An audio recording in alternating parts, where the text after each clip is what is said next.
व्यतीत जीवन के संघर्षों से जब टूट चुका हो अंतर मन, तो सुख के मिले समंदर का रह जाता कोई अर्थ नहीं। Hello friends, welcome to my YouTube channel Chaudharan the motivational speaker. तो फ्रेंड्स, आपका मेरे चैनल पर मोस्ट वेलकम है और आज मैं डिस्कस करूंगी एक ऐसा टॉपिक जो बहुत ही दुखद है पर पूरे देश में चर्चा का विषय बना हुआ है और लोग बार बार इंसाफ की मांग कर रहे हैं, पर उन्हें सिवाय इंतजार के कुछ हाथ नहीं लग रहा। तो जैसे कि आप थंबनेल देखकर समझ ही गए होंगे कि आज मैं बात करूंगी भिवानी में हुए एक बहुत ही दुखद हत्याकांड की, जिसमें एक 19 साल की लड़की की संदिग्ध परिस्थितियों में मौत हो गई और जिसे पुलिस प्रशासन आत्महत्या बनाने पर तुला हुआ है।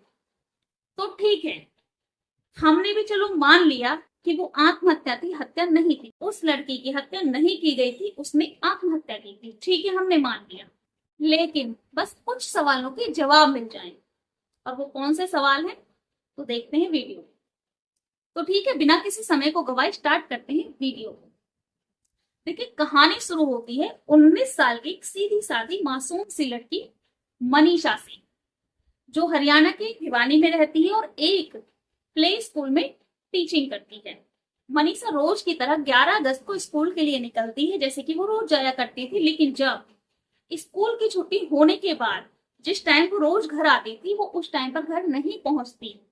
थोड़ी बहुत देर घर वाले इंतजार करते हैं, उसके बाद उसके दादाजी को चिंता होती है और वो जिस बस से स्कूल जाते थे उसके ड्राइवर से पूछते हैं कि आखिर मनीषा क्यों नहीं आई। तो ड्राइवर कहता है कि मनीषा एक कॉलेज में नर्सिंग का फॉर्म लेने जाने की बात कर रही थी, इसलिए उसने आने से मना कर दिया। तो दादाजी को थोड़ी तसल्ली मिलती है कि ठीक है भाई, थोड़ी देर बाद आ जाएगी। लेकिन जब वो शाम तक नहीं आती, शाम के 4-5 बजे तक नहीं आती, तो उसके दादाजी उसके पापा को फोन करते हैं, यानी कि मनीषा के पापा को फोन करके बताते हैं कि मनीषा नहीं आई और तुम जाकर पता करो कि लड़की कहाँ रह गई। अब घर वालों को किसी अनहोनी की आशंका हो जाती है। घर वाले जाते हैं, पता करते हैं कॉलेज में। तो कॉलेज में वहां पर जो भी स्टाफ था उस टाइम, वो कह देता है कि मनीषा यहाँ नहीं आई। और सबसे बड़ी बात, वहां पर 3 लोग थे अंदर मौजूद और तीनों ही शराब के नशे में धुत थे उस टाइम, कॉलेज में जो लोग थे। उसके बाद उसके परिवार वाले पुलिस के पास जाते हैं कि भाई हमारी लड़की लापता है, वो घर नहीं पहुंची है सुबह से, आप उसकी रिपोर्ट लिखिए। बट पुलिस ये कहकर मामले को टाल देती है। तो मैं यूं कहूं कि ये बेशर्मी दिखाकर मामले को टाल देती है कि आपकी लड़की किसी के साथ चली गई होगी, शादी वादी करके 1-2 दिन में आ जाएगी। उसके बाद अगले दिन वो फिर जाते हैं और पुलिस वाले कॉलेज में पूछताछ करने के लिए जाते हैं, लेकिन कॉलेज प्रशासन कोई भी कैमरे का रिकॉर्ड दिखाने से मना कर देता है कि भाई ना हमारे पास कोई कैमरा है, ना यहाँ कोई लड़की आई और ना हम इसकी कोई भी वीडियो आपको दिखाएंगे। उसके बाद कुछ नहीं, पुलिस वापस आ जाती है। उसके बाद क्या होता है, 13 अगस्त को मनीषा के पापा को एक फोन आता है कि ऐसे ऐसे इस खेत में एक बॉडी पड़ी हुई है लड़की की, आप आकर पहचान कीजिए। बट अनफॉर्चुनेटली वो बॉडी मनीषा की ही होती है। और उस बॉडी की कंडीशन जिसने देखी थी, देखने वाला हर व्यक्ति समझ चुका था कि उस लड़की के साथ हुआ क्या है, जो भी वहां चश्मदीद थे। पर पुलिस को कुछ समझ में नहीं आ रहा था। पुलिस को बस यही समझ में आ रहा था कि उसने आत्महत्या कर ली। और जो उसकी बॉडी थी, उसकी पूरी बॉडी वो सीधी लेटी हुई थी, हाथ पैर बिल्कुल सीधे थे। उसका ये जो हिस्सा था, गर्दन बस थोड़ी बहुत अटकी हुई थी, जुड़ी हुई थी मतलब। और जो बाकी ये पूरा हिस्सा था, पूरी तरह से चमड़ी गायब थी, जबड़ा बाहर निकला हुआ था, पूरी तरह से डिकम्पोज यानी कि सड़ चुका था, पूरा ब्लैक ब्लैक हो रहा था। सिर्फ ये हिस्सा, बाकी पूरी बॉडी ठीक ठाक थी, मतलब सड़ी नहीं थी पूरी बॉडी, बाकी ठीक ठाक थी। अब क्या होता है कि बॉडी को पोस्टमार्टम के लिए भेज दिया जाता है। पोस्टमार्टम होता है भिवानी सिविल हॉस्पिटल में, और पोस्टमार्टम की रिपोर्ट में ये आशंका जताई जाती है कि लड़की की गला रेत कर हत्या की गई है। दूसरा, उसकी आंखें गायब थी, बॉडी से आंखें गायब थी, चेहरा पूरा सड़ा हुआ था, यानी कि डिकम्पोज हो चुका था, सड़ चुका था। त्वचा पर कहीं कहीं छिलने के निशान थे। बच्चेदानी बाहर की तरफ थोड़ी सी खिसकी हुई थी। प्राइवेट पार्ट में चोट के निशान पाए गए। और हाँ, सबसे इंपॉर्टेंट बात, कोई भी चेहरे पर कोई भी मतलब झाग या खून, नाक आंख मुंह में कोई भी झाग या खून का कोई भी सिम्टम नहीं पाया गया था। पहली रिपोर्ट ये आती है, लेकिन परिजनों को ये बात हजम नहीं होती, वो दोबारा पोस्टमार्टम करने की मांग करते हैं। दोबारा उसका पोस्टमार्टम होता है रोहतक पीजीआई में, जिसमें क्या होता है कि जिसमें चेहरे को सड़ा होने की बात बताई गई थी, लेकिन चेहरे को रेंदने की बात नहीं बताई गई। जिसमें बताया जाता है कि चेहरा सड़ा था लेकिन आंखें गायब नहीं थी, सड़ी हुई थी। पहले में बताया जाता है आंखें गायब थी, दूसरी में सड़ी हुई थी लेकिन थी। और यह आशंका जताई थी कि चेहरे को किसी जंगली जानवर ने खाया है।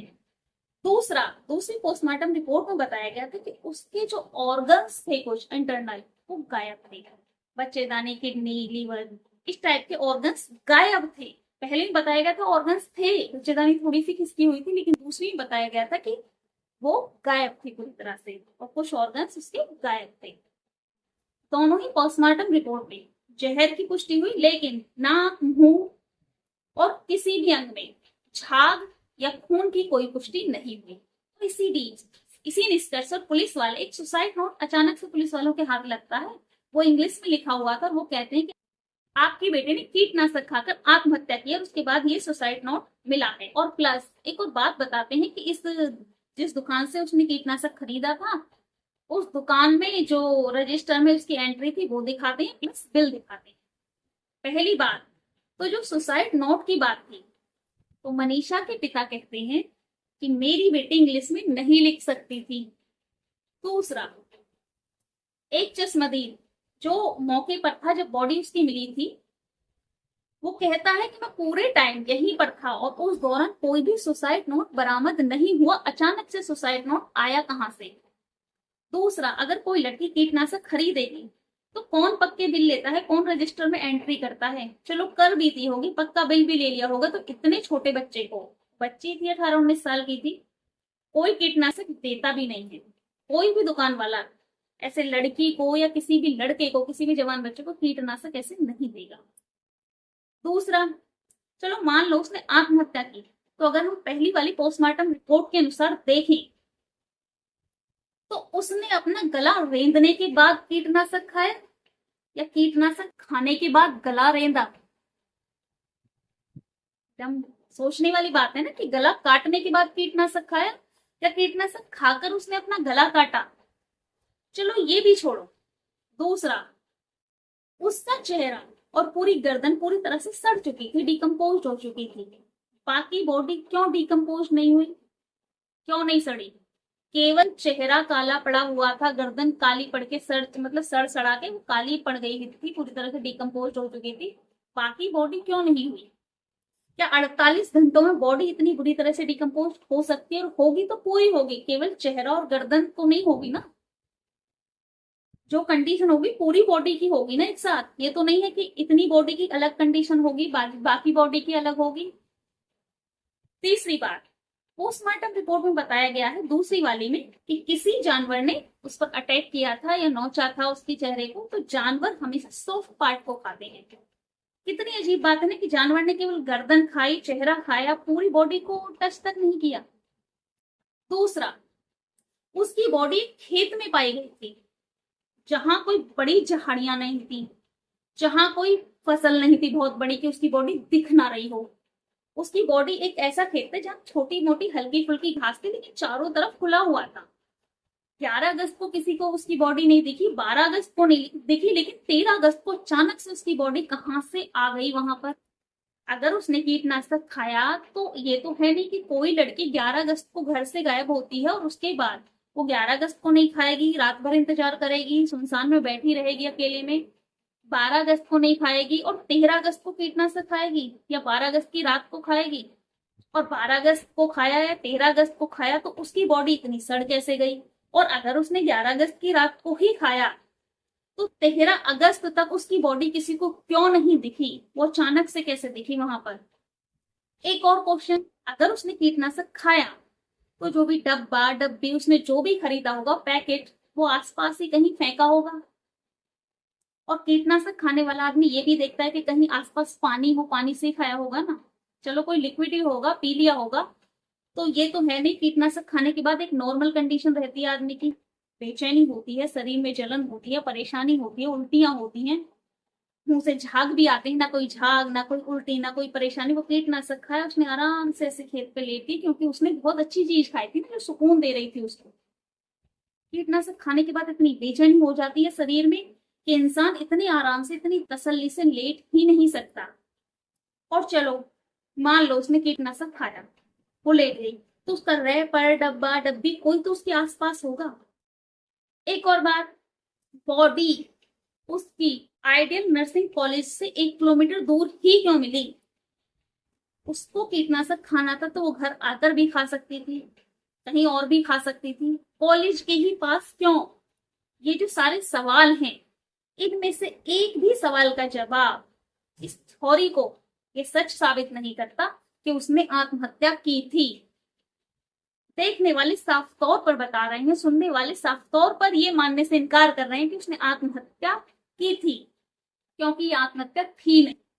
अगर पुलिस इसको आत्महत्या का नाम देने जा रही है तो क्यों? तो आखिर किसको बचाने की कोशिश की जा रही है?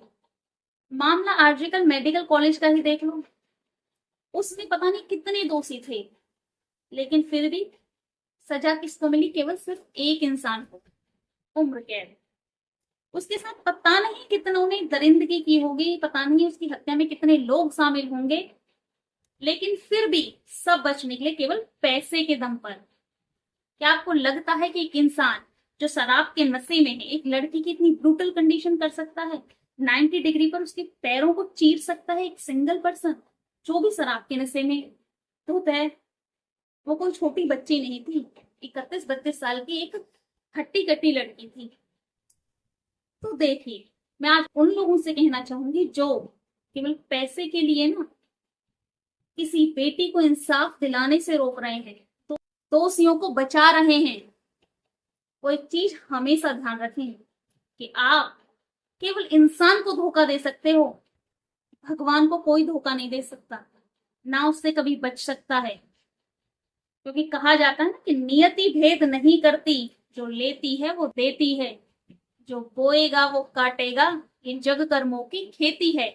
तो जितने भी लोग इससे इन्वॉल्व है ना, और जितने भी लोग दोषी हैं, और जितने भी दोषियों को बचाने की कोशिश कर रहे हैं, मेरी बस उनके लिए यही बद्दुआ है कि जैसे मनीषा के परिवार वालों को जिन परिस्थितियों से गुजरना पड़ रहा है ना, उन सबको भी इससे भी बुरी परिस्थितियों से गुजरना पड़ेगा एक दिन।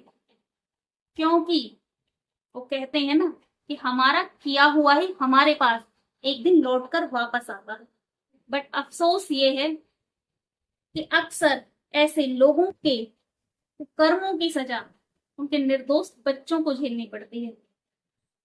और कहते हैं ना सीबीआई जांच, सीबीआई जांच, क्या होता है सीबीआई जांच?